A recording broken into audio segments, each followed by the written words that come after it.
Imagine walking into a math class and hearing the teacher say, "Math is racist because it assumes one correct answer." Or a historian tells you, "There are no objective facts, only perspectives." Or a journalist claims, "It's not about reporting truth, it's about advocating for justice." Sounds absurd, right? But these aren't hypotheticals. These are real arguments being made in schools, media, and academic circles today. Let's break them down. Math is racist? In 2021, Oregon's Department of Education promoted a training program called A Pathway to Equitable Math Instruction, which argued that focusing on getting the right answer in math is a form of white supremacy culture. Let that sink in. The idea that 2 plus 2 are 4 is now controversial. Seattle Public Schools went even further, proposing that math should be re-examined because it has been used to oppress marginalized communities. Meanwhile, University of Illinois professor Rochelle Gutierrez argued that mathematics is a system of unearned privilege because most mathematicians throughout history have been white.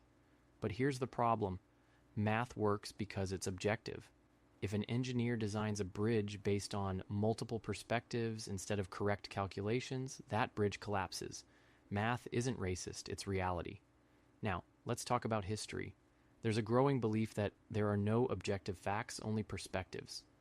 Postmodernist historian Keith Jenkins argued in Rethinking History that history is just a subjective construct. Michel Rolf Trujillo's Silencing the Past claims that history is dictated by those in power, not by actual events. This mindset played out in the 1619 Project, led by Nicole Hannah-Jones. She openly stated that her goal wasn't to present objective history, but to create a narrative centering racial oppression. When leading historians criticized her for factual inaccuracies, the response was simple. History is about interpretation, not facts. But if history is just about interpretation, where does that leave truth? If we say historical events only matter based on who tells them, we erase the lessons we're supposed to learn from them. The shift isn't just happening in classrooms, it's happening in newsrooms. Journalists used to see their job as reporting the truth, but now many believe their job is to fight for justice. In 2016, New York Times journalist Jim Rutenberg argued that covering Trump objectively was a mistake. Journalists needed to take a stand. Pulitzer Prize winner Wesley Lowery took it further, saying objectivity is outdated and reporters should embrace moral clarity instead. This thinking is reshaping major media. Increasingly, reporters aren't just telling you what happened, they're telling you what to think about what happened. The result? Less journalism, more activism. Why this matters. Why does this matter?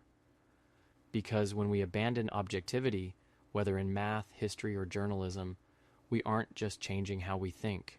We're changing what we think is real. Math isn't racist. Facts exist. Journalism should tell the truth.